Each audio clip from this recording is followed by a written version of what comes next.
오래전의 이야기죠. 1935년 어느 추운 겨울밤이었습니다. 뉴욕 빈민가의 야간 법정을 맡고 있던 라과디아 판사 앞에 누더기를 걸친 할머니 한 분이 끌려 나왔어요. 제목은 빵 한 덩어리를 훔친 죄였습니다. 노파는 울면서 선처를 호소했습니다. 좀 봐주십시오. 사이란 놈은 딸을 버리고 도망가 버렸고 딸은 아파서 누워있는데 손자, 손녀들이 굶주리고 있습니다. 그러니 제가 먹고 살 길은 없고 제가 힘이 없어서 어디 일해도 취직도 안 되지. 그래서 할 수 없이 빵가게에서 좀 슬쩍 한번 했습니다. 그런데 빵가게 주인은 너무나 비정했어요.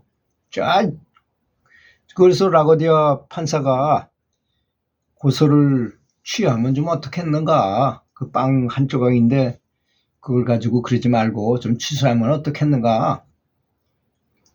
그렇게 부탁했는데도 불구하고 법대로 처리해 주십시오 하고 소리 지르더라는 것입니다. 물론 그 사람도 몇 번 빵을 잊어버리고 그러니까 화가 나서 그랬겠지만,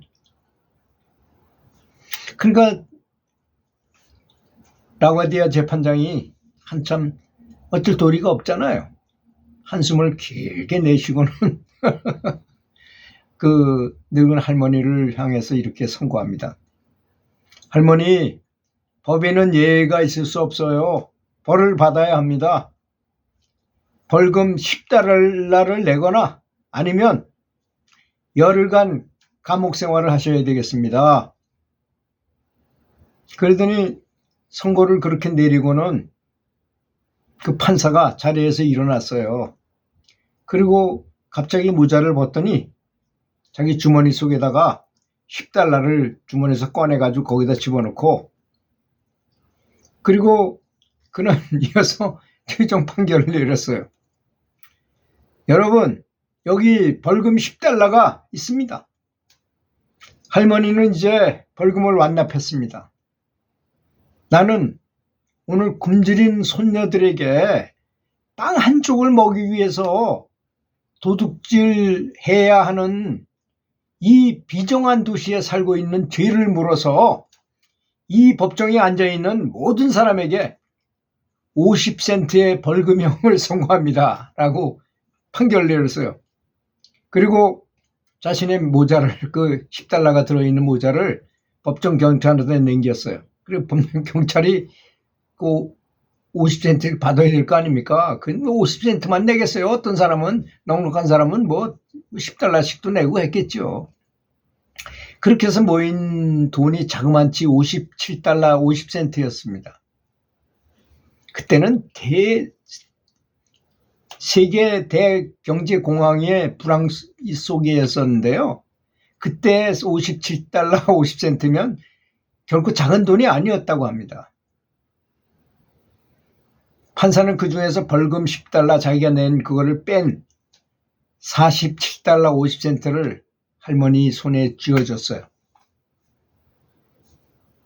다음날 아침 뉴욕타임즈는 그 훈훈한 이야기를 이렇게 보도했습니다. 빵을 훔쳐 손녀를 먹이러 한 노파에게 $47 50센트의 벌금이 전해지다 하고 제목에 쫙. 그런데 그 빵가게 주인은 난 죽어도 저 할머니를 저 깜빵에 쳐놓겠다고 하는 그 얼굴이 울그락부락하게 된 법정에 있다가 구경하다가 갑자기 죄인이 되어버린 방청객, 그리고 뉴욕 경찰들, 그 경찰들도 있잖아요. 그 사람들 벌금을 물어야 했던 것입니다.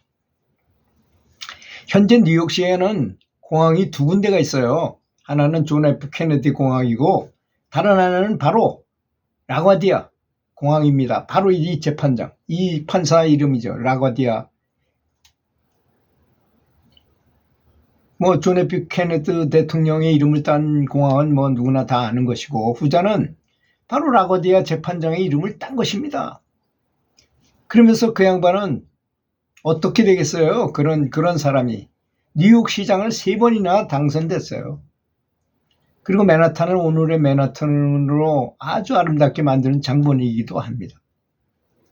그리고 라거디아 공항에는 그곳 주차장에 특이한 주차 위치 표시에 관한 일화가 있는데요. 그 바닥에는 법관, 그 옆에는 장애인, 그 옆에는 상원의원, 이런 주차 표시가 나란히 있다고 합니다. 다른 지역에서는 이렇게 뭐 법관을 이렇게 우대 안 한다 그러는데, 그 라과디아 재판장이 워낙 그 선정을 베풀고 좋은 판결 내리고 이렇게 몸을 보였기에 그 사람을 기념해서 법관들이 있는 자리를 그 라과디아 공항만 그렇게 만들어 놨다는 것입니다. 그리고 장애인들 당연히 주차장이 있어야 될 거 아니겠습니까? 그 다음에 상원의원 표시를 이렇게 표시를 해놨다는 것입니다. 한 법률가의 따뜻한 마음씨에서 우러나온 인간의 표현을 받아들이고 훈훈했던 직결 법정을 희생하기 위해, 그때를 다시 떠올려서 그 아름다운 장면을 떠올리기 위해서 공항 주차장의 가장 좋은 위치에다가 법관들을 위한 자리를 따로 마련해 놓았던 것입니다. 참 사람들의 귀감이 되는 이야기 아니겠습니까? 우리는 여기서 인과의 법칙이라는 것을 다시 한번 생각해 볼 수밖에 없습니다. 사실 우리가 잘 몰라서 그렇죠.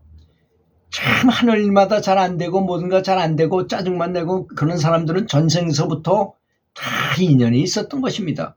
어떤 사람은 태어나서 재벌의 아들로 태어나서 아주 누리면서 삽니다. 그런 사람들 전생의 공덕이라고밖에 말할 수, 뭔 일이 잘 안 되고 뭐 이럴 때는 전생의 공덕이라고 생각하면 간단해요. 도저히 이해가 안 가잖아요. 그런 면에 있어서는. 근데 그게 전생까지 다 볼 수 있는 사람일 것 같으면 그게 다 나와 있어요. 정확하게 1.1획도 틀리지 않게 전생에 한 그대로 지금 이 생에서 그 과보를 받는다는 것입니다. 근데 제가 이제 연구를 오랫동안 해가지고 약간의 지혜가 이렇게 좀 샘솟아서 지혜의 눈으로 이렇게 바라볼 수 있게 잔잔한 눈으로 바라보게 되니까요. 모든 것은 다 인과인 것입니다. 그 전까지는 그걸 이해하지 못할 때는 그게 너무 희한하고 이해가 안 갔지만, 인과를 이해하게 되면, 이건 책에 나와 있는 얘기가 아닙니다. 연구를 많이 하다 보면 아이디어가 탁탁 떠오르고 저절로 알게 되는 점이 많이 있어요. 직관력이 뛰어나지는 거예요. 그런 걸 지혜라고 말합니다. 우리는 종종 착각을 하고 있어요. 지식을 가지고 지혜라고 생각하는 경우가 좀 있어요. 지식과 지혜는 전혀 다른 것입니다. 요즘 어떤 소설가나 뭐 책을 쓰는 사람들이 다른 사람들이 쓴 책을 모아가지고 그 중에서 뽑아가지고 이리 적고 저리 적고 해가지고 책을 써내요. 그런 책은 지혜의 책이 아닙니다. 지혜의 서가 아니에요. 그런 거는. 진정한 지혜의 서는 뭡니까? 내가 참 아름다운 마음을 갖고 자비로운 생각, 사랑의 마음 속에 있으면 저절로 뭔가 떠올라요. 저절로. 오죽하면 어떤 세계적인 벨로라는 그런 그 보물섬 뭐 이런 걸 쓴 사람이, 자기는 아주 자비로운 마음이 생기고 되면 이 눈앞에 뭔가 이렇게 뭐가 딱 보이면서 거기에 요정이 딱 나타나가지고 그 요정이 다 가르쳐 준답니다. 그럼 받아쓰기만 하면 되는 거야. 그래서 만들어진 게 보물섬 이런 아주 재미있는 그런 소설이잖아요. 그런 걸 써진다는 것입니다. 그런 건 특징이 뭐냐? 그거는 무조건 세계적인 베스트셀러가 되더라는 거예요. 그렇게 지혜에서 나온 것들은 내면에서 나온 거잖아요. 이거 그냥 우리 생각에서 나온 게 아니라. 그래서 우리는 지혜를 알더라도 내면에서 이렇게 부처님이 저절로 가르쳐 주게 된 것 가지고 사업을 한다거나 그 아이템으로 뭔가를 한다거나 100% 성공한다는 것입니다. 그리고 아주 기발한 아이디어가 생각나기도 해요. 그래서 연구를 많이 하라는 것입니다. 근데 연구를 할 때 지혜를 얻기 위해서도 연구를 하셔야 됩니다. 여러분, 솔로몬 타종교지만 기독교의 솔로몬 왕은 다윗의 아들로서 왕이 됐을 때 기도를 드려라 했겠죠. 아버지가 유언을 했든지. 그래서 일천 번제를 드리게 엄청나게 많이 기도를 했다는 얘기죠. 했는데 그때 딱 한 가지만 발언을 해가지고 했다는 거 아니겠습니까? 뭐냐? 오직 지혜만 얻기를 원합니다. 라고 기도했잖아요, 이 사람이. 근데 엄청난 부도 축제하게 되고 엄청난 존경도 받게 되고 지혜로운 걸 말할 것도 없고, 그러니까 지혜를 얻게 되기를 바라면서 염불을 해야 되는 것 두 가지입니다. 여기서 얻어야 될 건 자비심과 지혜 두 날개를 얻어야 되는 것입니다. 염불할 때 반드시 자비심과 지혜를 두 가지를 구하면, 사람이 팔 두 개고 새들도 날개가 두 개잖아요. 천국으로 날아오르려면 두 개가 있어야 됩니다. 자비와 지혜인 것입니다. 들어주셔서 감사합니다.